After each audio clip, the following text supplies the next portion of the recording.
back to competition in Narvik, the European Cup finals. Shortened race course today, unfortunately, because of snow conditions on top.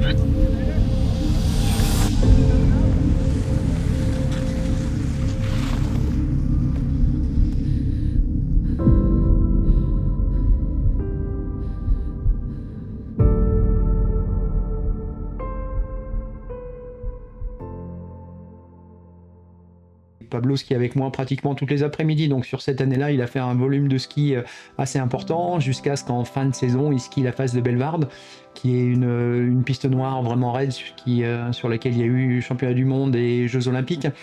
Et là, on était arrêté en permanence par les gens qui me demandaient mais quel âge il a, et donc il avait 3 ans, et moi j'étais pas forcément très rassuré, donc j'arrêtais pas de regarder derrière, et j'avais plutôt l'impression que Pablo me disait bah, allez on skie, arrête de te retourner et puis on skie quand même.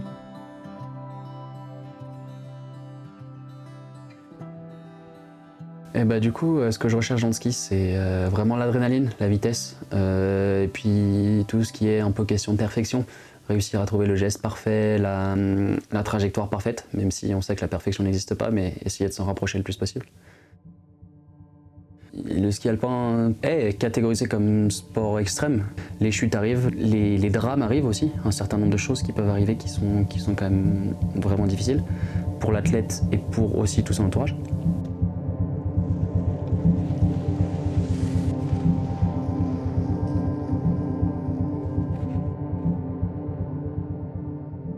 Je rentre comme d'habitude et je vois Jean-Claude sur le canapé avec son ordinateur et il téléphone à la main, il parle et je comprenais pas trop ce qui se passait.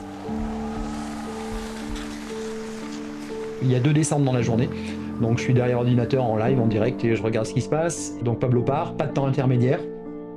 Et ensuite, la mention c'est DNF. DNF plus interruption de course, ça commence à pas sentir très bon.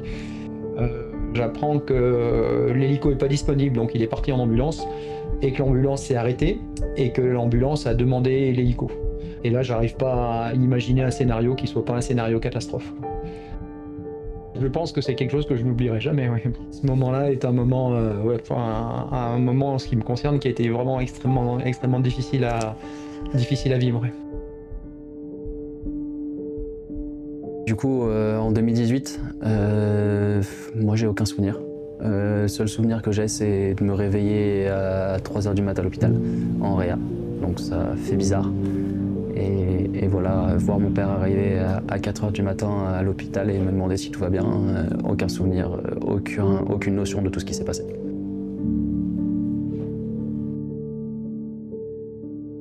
Quand il est rentré et les jours d'après, où je trouvais qu'il était vraiment fragile et pour moi je voulais pas qu'il retourne au ski, quoi. Moi j'aurais préféré qu'il fasse pas de vitesse, quoi. Pour mon bien personnel et pour mon stress, ouais, j'aurais préféré. Mais bon, après c'est son choix, donc voilà.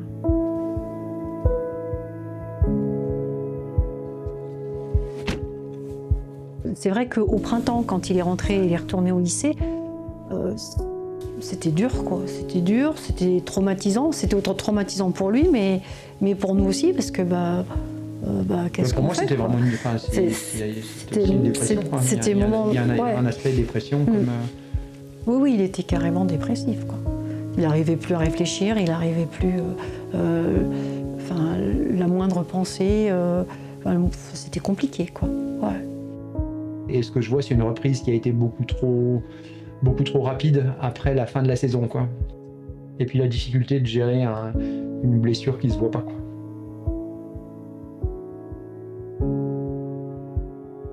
Écouter mon corps quand il m'envoie des signaux que je veux pas entendre, je vais pas forcément l'écouter parce que j'ai pas envie. J'ai envie de performer, j'ai envie de m'entraîner, j'ai envie de faire du ski. Je pense qu'il y a eu du déni et une normalisation de tous ces symptômes, de tous ces effets néfastes sur mon entraînement, sur la fatigue, sur les maux de tête. Et tout ça qui était là et que j'ai normalisé.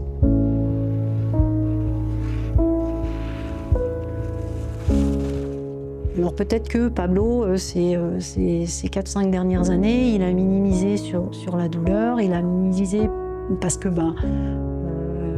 je sais pas, je suis pas... Après, je pense qu'à un moment, il n'avait pas beaucoup de choix non plus. Enfin, tu veux rentrer en équipe de France, tu rentres. Oui. Tu as une obligation de performer. Tu peux. Je pense qu'à ce moment-là, sur cette période-là, il pouvait pas vraiment s'écouter. Il a des qualités, hein, ce garçon. Moi, j'aime beaucoup ce qu'il fait. Il doit encore un petit peu travailler sur son profil pour être encore plus aérodynamique. Mais vraiment, non, il a un bel avenir, ce jeune.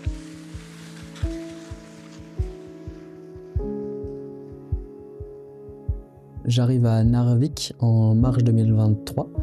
Donc ouais, je suis vraiment dans une bonne dynamique. Première fois que je me qualifie pour les finales de Coupe d'Europe. Donc vraiment à cœur de bien faire. Et puis c'est vraiment une saison où je faisais mes meilleurs résultats. J'ai fait un top 15 en descente et j'ai fait mes premiers points en Super G. Il était top 15 également sur la première descente de Cela DBA. 30e à Wengen, effectivement. Il les empile, les points petit à petit. Le skieur des saisies. Le matin de la course, je me réveille, je suis fatigué, mais j'ai eu une grippe les jours d'avant, donc j'y fais pas forcément attention parce que je sais que même sans être à 100%, il y a moyen de faire quelque chose.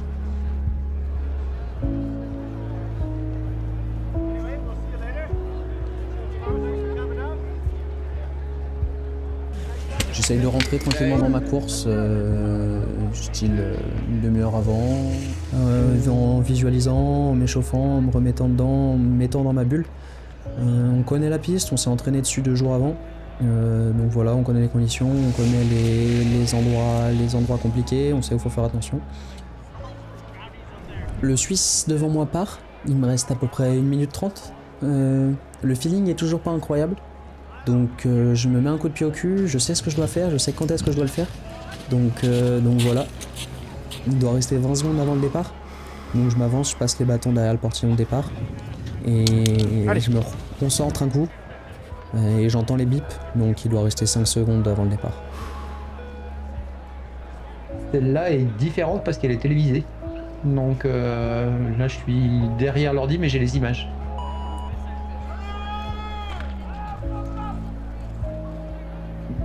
Je me rends pas compte que Pablo perd le ski à ce moment-là.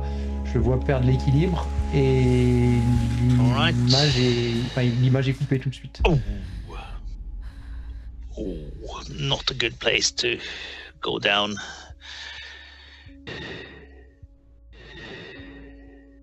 Donc je vois que le début de la chute. Je sais que ça va vite puisqu'il est sur une grande courbe, donc style à 90 km/h. Les émotions sont négatives, mais pas aussi catastrophiques que la première. Et puis assez rapidement, peut-être dans la demi-heure, Pablo m'appelle en me disant bon, je suis bien secoué, mais j'ai pas perdu connaissance.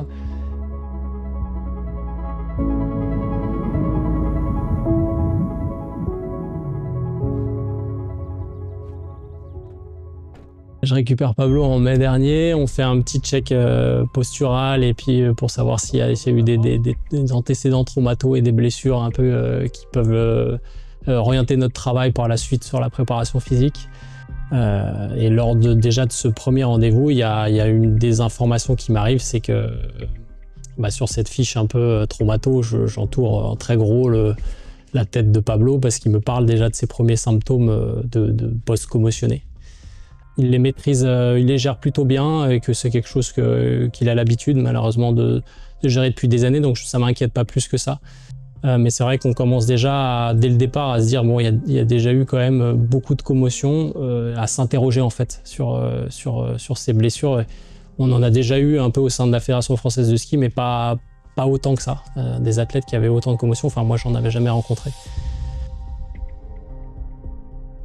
De mai à juin, on a très peu d'intensité.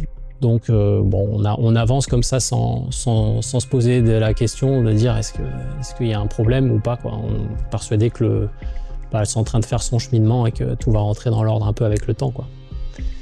Et puis arrive le mois de juillet. Donc on fait beaucoup de travail de force, beaucoup de travail de puissance, on rentre vraiment dans des niveaux de charge, de volume et d'intensité qui montent progressivement de plus en plus. Et là ça se complique. Ça se complique vraiment très fort. Là, tout de suite, Pablo, il commence dès le début de ce bloc-là à ressentir déjà un état de fatigue. Mais ça se cumule un peu avec ces symptômes qui s'accentuent de plus en plus, surtout sur ces maux de tête.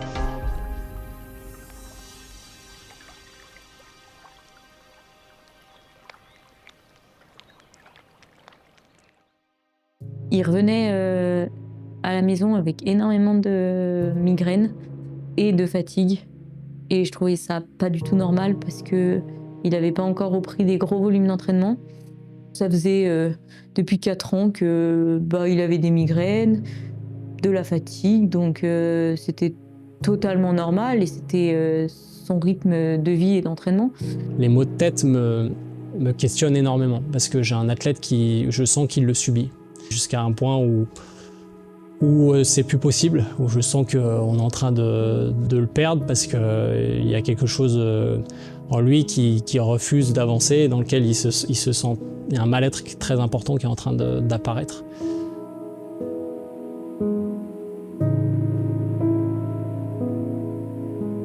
Prendre des coups de massue comme le fait un jour, je suis incapable de conduire. Et le fait de pouvoir dire, il y a heureusement qu'il y avait ma copine qui était à côté de moi parce que je pense que ce jour-là, il y avait possibilité que je me plante et T'as eu peur du jour-là? Je me suis dit putain, si je suis plus capable de conduire, c'est quoi la suite quoi? Ça m'a vraiment touché. Je me suis dit il y a vraiment un problème quoi.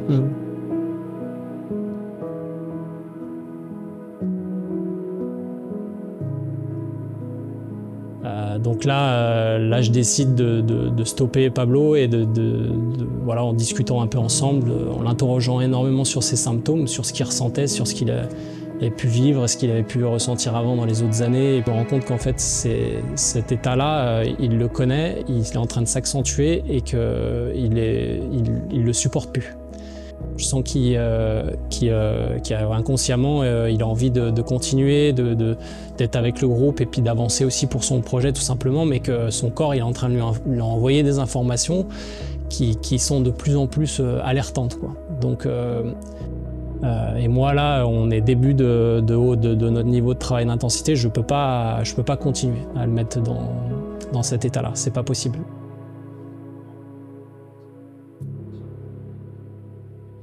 Il fallait qu'on ait un avis médical précis pour nous donner en fait des informations sur une blessure qui est invisible. Donc là, le relais se fait avec notre médecin fédéral qui a la chance de connaître Romain Bordas, qui nous permet de faire un vrai diagnostic, d'avoir une personne qui connaît ce genre de blessure, qui a l'habitude d'accompagner les personnes commotionnées et qui va être pour nous un vrai soutien parce que ici on connaît énormément les blessures de genoux. La commotion, on en a quelques-unes, mais on n'avait jamais été confronté à une problématique comme celle-ci.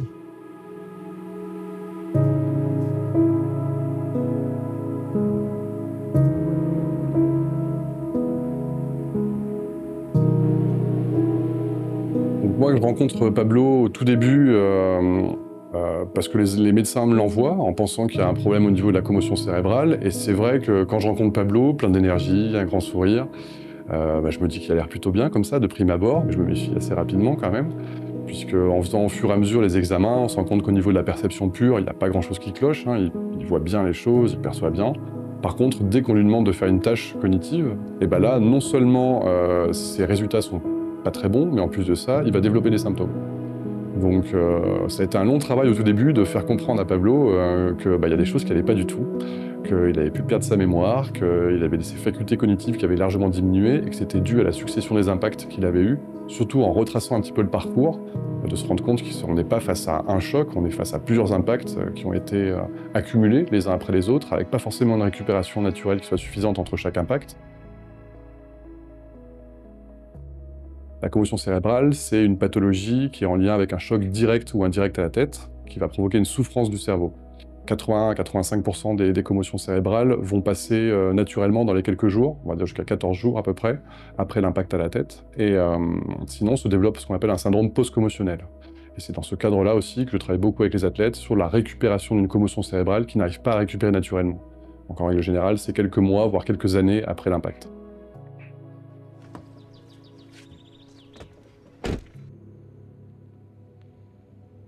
Il m'a avoué qu'il avait quand même très peur qu'on lui dise d'arrêter sa carrière.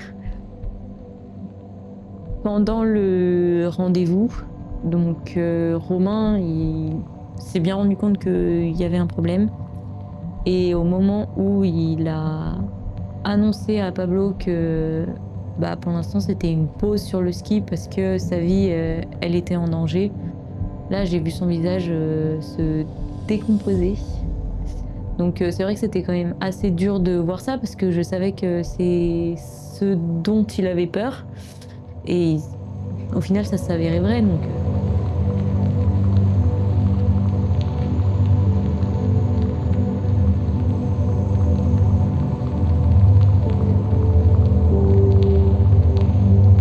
Au début de la séance, on va travailler sur la prise d'informations statiques. Les informations qui apparaissent, qui disparaissent. Et moi, ce qui m'intéresse, c'est de savoir comment Pablo va mettre en place une stratégie pour acquérir l'information en utilisant le moins d'énergie possible. 2, 4, 5, 3.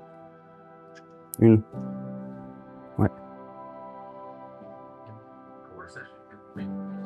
Ouais, pas mal en termes de score. Hein. Pas mal du tout. La tête, comment elle va? J'ai l'impression d'être à chier là, sur celle-là. Mais... C'est vrai? Ouais, j'ai vraiment Très bien débrouillé. T'es très bien débrouillé. Mieux qu'hier encore. Mieux qu'hier après-midi. Ta séance d'hier après-midi. Quand t'avais 2 zones où tu sentais qu'il y avait des conflits, et ben là par contre ça te pompait beaucoup d'énergie et t'en paumais 1, voire 2. Mais c'était sur des belles vitesses. C'est pour ça aussi que je t'ai poussé un peu pour te garder sur des bonnes vitesses. Je me dis, vu qu'on peut pas faire 10 000 séquences non plus, vu qu'on t'augmente les symptômes, le but c'est quand même de forcer un peu ton cerveau à accepter des nouvelles vitesses. Et donc, mais t'as pas démérité. Hein. À partir de 2 tiers, allez, à partir de 3 quarts, t'as commencé à saturer. Donc on a commencé ce travail en faisant déjà une première session de plusieurs jours en intensif. Et là, on est sur une deuxième phase où on va retravailler, on va affiner les choses et surtout on va aller gratter le reste de symptômes qui est encore un petit peu tapis, qui est encore un peu dans l'ombre, pour essayer de montrer à son cerveau qu'il est capable de faire encore mieux en utilisant moins d'énergie et en n'étant plus obligé de développer les symptômes.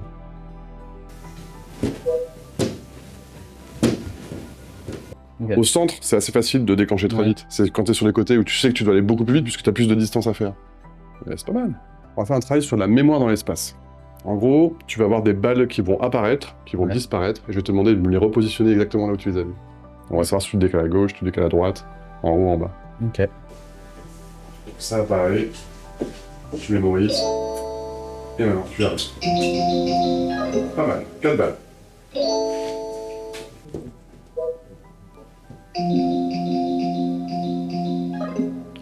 C'est beau ce que t'as fait. T'as une bonne mémoire dans l'espace, hein, t'as un bon repérage.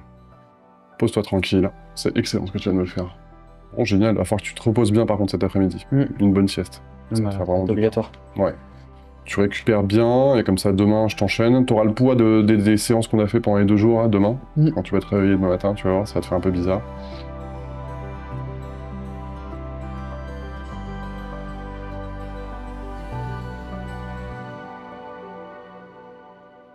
Et donc voilà, ça a été vraiment un gros travail sur les commotions cérébrales qui venait à la base du hockey et du rugby, et qui a dévié sur plein d'autres sports. Donc le ski, j'ai travaillé avec l'équipe suisse de ski pendant pas mal d'années, je travaille encore avec. L'équipe de France parfois aussi.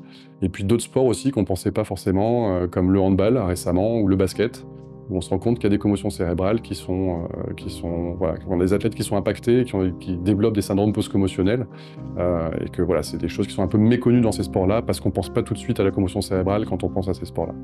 Tous ces sports à haute vélocité, en plus, entraînent des syndromes post-commotionnels qui sont plus importants et plus impactants encore que les sports inertiels comme le rugby. Donc c'est des sports où on ne parle pas vraiment de la commotion, mais où pourtant les commotions sont encore plus graves que dans les sports dits de contact. Le problème aujourd'hui, c'est que ces sports-là, qui ne sont pas sensibilisés à la commotion cérébrale, ils ont cette pathologie qui traîne depuis longtemps, souvent en arrêt de carrière, assez rapidement, et malheureusement, ils ne savent pas que ce qui a entraîné tous ces problèmes, tous ces troubles, c'est une commotion cérébrale. Donc c'est parfois en passant par des médecins spécialisés dans des sports plutôt de combat ou à risque qu'on a réussi à dépister cette pathologie, et c'est là où on se rend compte que finalement ces athlètes sont touchés. Allez, parfait. Pose-toi un peu. Symptômes entre 0 et 10. J'ai mal. Ouais. ok, on va faire quelque chose qu'on n'a pas l'habitude de faire d'habitude, on va aller se balader un peu dehors. On va se faire juste autour du pâté de maison. On va se faire redescendre. Au tout début, quand on a eu cet impact, en règle générale, on a une hyperfatigabilité, c'est-à-dire qu'on dort beaucoup, on se réveille le matin, on a l'impression de ne pas avoir dormi, alors qu'on a pu avoir dormi 15 heures par exemple. Mais souvent, c'est des maux de tête. Ce qu'on retrouve très généralement, et surtout avec les syndromes post-commotionnels, c'est commotions qui perdurent dans le temps, c'est des problèmes de gestion émotionnelle. On a des problèmes d'irritabilité en fait. À force d'être comme ça, à force de plus être capable de faire son sport, eh bien forcément, il y a un état un peu dépressif qui s'installe. Et c'est aussi pour ça qu'on demande à ce qu'il y ait un suivi psychologique, plus ou moins psychiatrique, sur la récupération, parce qu'il faut se faire aider, il y a des choses à creuser par rapport à ça. Du coup, entre 2018 et 2023, il y a quand même eu un certain nombre de choses qui se sont passées. J'ai pris du temps à prendre conscience de mon état, même si inconsciemment je savais qu'il y avait un problème. Mais j'ai jamais voulu me l'avouer. C'est compliqué des fois de le canaliser, Pablo, parce qu'il a tellement envie de bien faire que voilà, il va aller loin, peut-être des fois un peu trop loin. Et je pense que c'est aussi ça qui a fait qu'il a un peu dénié sa commotion pendant très longtemps. C'est parce qu'il voulait tellement bien faire les choses, il voulait tellement pas emmerder les autres autour de lui, que du coup, il a mis ses troupes de côté. Ce qui me paraît vraiment intéressant actuellement, c'est que visiblement la logique de la Fédération française de ski est de faire passer la santé avant le niveau de performance. Le risque principal, c'est celui qui fera le plus peur, c'est le risque létal. On sait qu'on pourrait mourir d'une commotion à force de retaper. On a déjà vu ça dans le milieu du rugby, voilà, des personnes qui ont tapé, qui ont retapé, et on n'a pas trouvé d'autres raisons à la mort de l'athlète qu'une commotion cérébrale. Donc c'est vraiment le pire qu'on puisse trouver.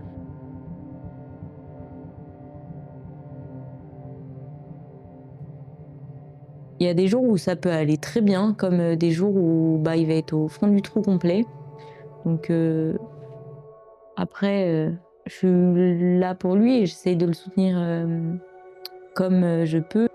Mais encore maintenant, il y a des matins où je rentre et il est dans la chambre, il a passé la matinée dans le noir parce que il a des migraines et il se sent pas bien et c'est un peu de la déprime. Il a eu beaucoup de mal à franchir ce pas, d'aller voir quelqu'un et sûrement dire que oui, il allait pas bien. Vraiment, il pouvait rien faire, juste être sur son ordinateur, ça lui créait des maux de tête. Donc il fallait réussir à s'occuper sans faire grand-chose. Donc c'est quand même très compliqué.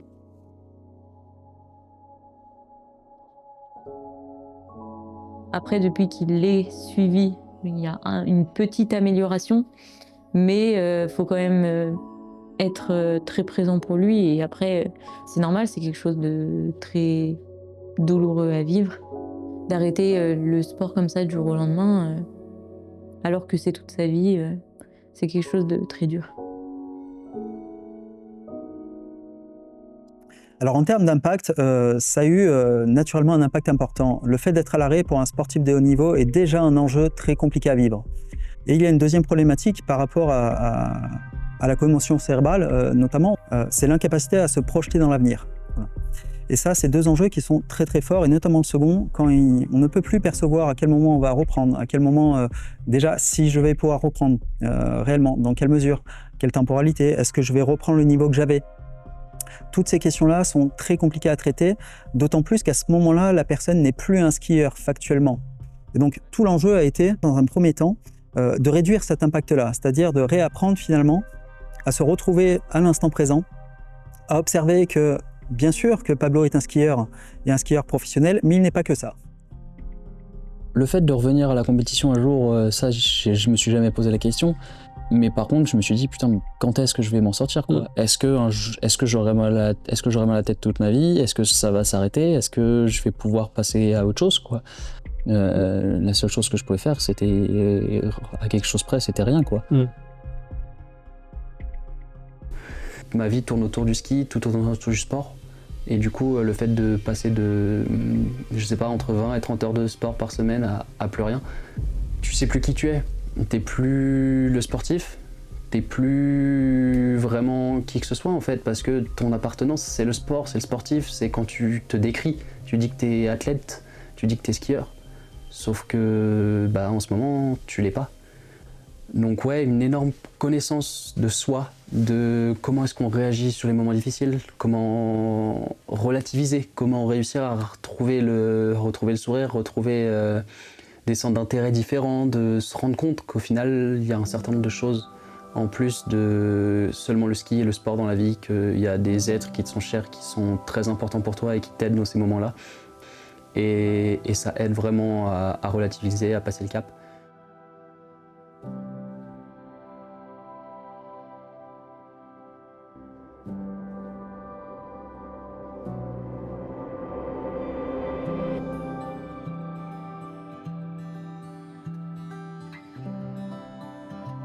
Bon, c'est trop cool. J'ai eu le feu vert pour aller me balader sur les skis. Du coup, demain, on va aller en profiter. On va aller faire du ski de rando avec mon père.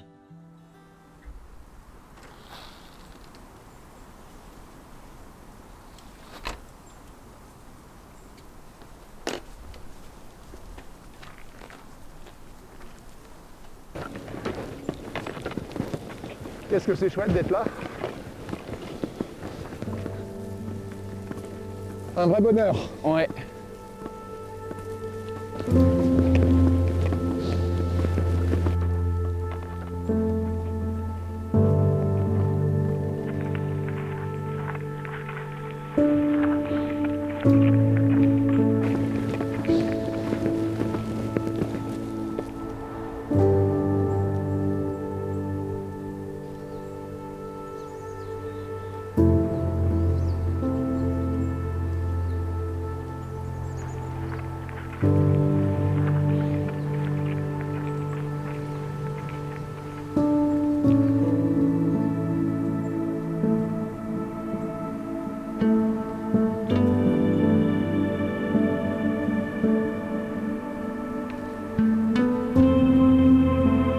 Incroyable. Le bien que ça fait de refaire 3 virages.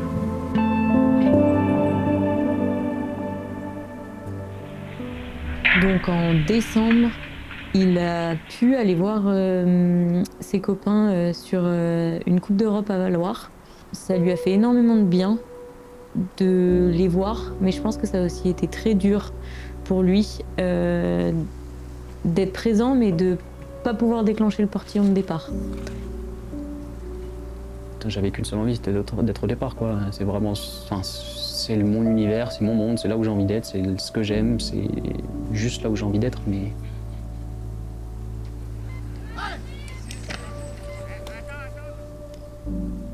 C'était aussi un choix personnel de me déconnecter du monde du ski. Essayer de voir autre chose, de vivre d'une façon différente, de voir des choses différentes. Le fait de voir tout le monde s'entraîner, skier et tout, alors que toi tu peux pas et t'as pas le droit, c'est toujours un peu compliqué mentalement, donc voilà.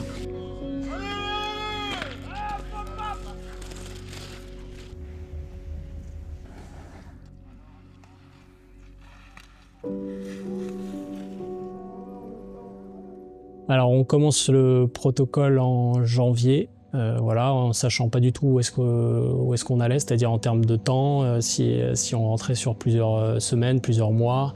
Donc c'est très difficile pour nous de faire une rééducation de la tête sans qu'on sache exactement si on va pas trop vite, si on ne grille pas des étapes. Ce que tu fais dans une rééducation de base, là on part à l'aveugle. Donc ça c'était énormément Romain qui nous a aiguillés parce qu'on se posait aussi beaucoup de questions tous les deux ensemble et que voilà, on ne savait pas si c'était normal de avoir des symptômes, s'il fallait s'arrêter, s'il fallait continuer. La manière dont on a construit aussi le protocole, on l'a bossé à 3 en fait en échange, de sorte à ce que Pablo soit vraiment au centre de ce qu'il ressent et de le faire avancer dans le protocole en fonction de ses symptômes et de ce qu'il ressent. Là, factuellement, ça va plutôt dans le bon sens. Pour l'instant, au début du protocole, j'avais vraiment l'impression que j'allais exploser en vol complètement. J'avais des sensations mauvaises, je me sentais pas bien, j'avais vraiment tout ça. Et c'était des symptômes qui étaient vraiment petits, c'était plus de la gêne, des sensations, que vraiment un mal de tête qui me dit non. Et là, sur les dernières séances, j'ai vraiment l'impression qu'il y a un verrou qui est passé et que ça va aller jusqu'à la fin. Après, on n'est jamais à l'abri de quoi que ce soit, mais j'ai quand même vraiment cette impression-là. Ouais, ça fait quasiment 10 jours que j'ai rattaqué. Si je repère ces 10 jours, ça va me faire chier, quoi. Ouais, je comprends. Donc, je comprends, et en même temps, Voilà, ça fait partie de la difficulté et de la reprise et du passage obligatoire. Ça reviendra, c'est juste qu'effectivement, il faut un peu de temps. C'était du vélo d'appartement, ça commençait par 30 minutes. C'était pas vraiment ce que lui voulait faire, mais c'était déjà un petit pas, on va dire. Et cette première partie de protocole-là, on l'a avancée sur une période quasiment d'un mois, quoi, où il n'y a eu aucune, même plus que ça, un mois et demi. On regarde quels effets ça a de remettre un peu le corps en mouvement et surtout quels effets ça a sur sa tête. Enfin, faut que mon corps il accepte que ça ce soit quasiment le moins intense, quoi. Donc voilà, après c'est aussi ce pourquoi j'ai ce protocole-là et ce pourquoi est-ce qu'on parle là-dedans. Mais oui, enfin, du coup là il réagit mal, enfin il me redonne des maux de tête, il me redonne des symptômes, alors que ouais c'est une séance de récup de base, quoi. Donc bon, il y a aussi de ça je pense qu'il y a aussi de ça qui rentre en jeu, le fait de voir que je suis nul, quoi, que je suis plus un athlète. En fait c'est relatif, c'est-à-dire que bien sûr que c'est une petite séance, mais par rapport au dernier temps, c'est une grosse séance. Il va falloir que j'arrive à prendre énormément de recul parce que jusqu'à maintenant, c'était dur parce que je faisais rien. Mais sauf que maintenant, ça va être dur parce que je vais être nul. Mais ça va être long avant de retrouver un niveau correct, quoi. Et c'est surtout ça, je pense, qui va être compliqué mentalement de se dire que d'accepter d'être nul pendant un moment, quoi. Je pense que mi-fin février, ça peut être pas mal pour pouvoir remonter sur les skis en étant correctement préparé. Première phase s'est bien passée et je me suis dit que ça allait tout de suite pouvoir rebondir et que j'allais pouvoir repartir sur les skis assez rapidement. Et on s'est rendu compte que je me prenais mur sur mur assez rapidement et je pense qu'aujourd'hui j'en suis toujours pas sorti. Il y a encore des choses que je dois aller chercher, il y a encore des clés que je dois trouver et en fait c'est ce temps, c'est ce temps que ça prend. Sans voir énormément d'évolution, parce que si tu regardes au jour le jour, t'as pas l'impression qu'il y a d'évolution. Faut regarder maintenant 8, 9, bientôt 10 mois à l'avance pour voir qu'il y a eu quand même une évolution sur tout le boulot qui a été fait, quoi. C'est accepter que ton corps il puisse valider ça et puisse encaisser ça et puis des fois repartir un peu en arrière. C'est ce qui se passe aussi dans plein de process de rééducation où tu passes par des phases où tu avances vite et des phases où t'es stoppé. Cette première période-là, elle est déjà stoppée par des moments où il a des symptômes dans lesquels on doit revenir un peu en arrière pour revalider les paliers. Donc déjà, la période est plus longue que ce qu'on s'était un peu imaginé. Il se pose énormément de questions sur quand est-ce qu'il va pouvoir remonter sur les skis, parce que lui, c'est la seule chose qu'il attend. Et c'est vrai que aujourd'hui, en février, c'est toujours incertain et c'est vrai que du coup c'est très dur mentalement. Et puis la deuxième partie, on rentre dans ce qu'on appelle le travail de vibration qui nous avait été orienté par Romain et là on a un sens de progressivité des sports pratiqués qui nous amène à des impacts et des vibrations qui sont de plus en plus importantes qu'on avait un peu quantifiées et construites ensemble. On rattaque la marche, après peut-être simplement l'escalade parce que Pablo aimait bien l'escalade, on essaie de lier aussi un peu plaisir à sa pratique et puis à éprouver aussi à reprendre une activité normale et des sports qui étaient sans trop de contact. Ça fait vélo, on a fait ski de fond pour aller un peu plus vers des sports à impact avec de la course à pied, avec de la course à pied en descente, avec des sports de raquettes.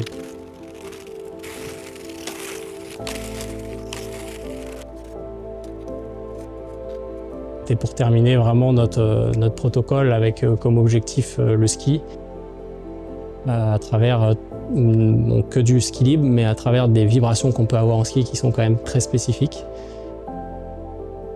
Donc au final, on a avancé comme ça en protocole sans savoir où on allait aller, c'est-à-dire qu'on n'avait pas de date, on ne savait pas combien le protocole allait durer, peut-être que c'était 1 mois si tout se passait bien, peut-être c'était 4 mois si ça allait pas, mais ce qui était important pour Romain et puis pour tous les trois, c'était qu'on avance progressivement et que petit à petit, le corps accepte et que ces symptômes disparaissent petit à petit. Après, ouais, c'est sûr qu'il y a eu des moments de doute pour Pablo parce qu'il y a eu des arrêts avec des symptômes très importants dans lesquels je pense qu'il s'est posé beaucoup de questions. Il y a eu des moments où il a fallu revenir en arrière. Ouais, et puis je me vois faire un verrier, mettre 2 heures pour faire le verrier.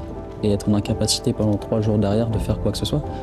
C'était vraiment ça, essayer d'apprendre, de dire, en fait, de prendre avec humilité toutes les étapes et de pas se dire, ça va, c'est un verrier. C'était vraiment un symptôme ou c'était vraiment la construction mentale.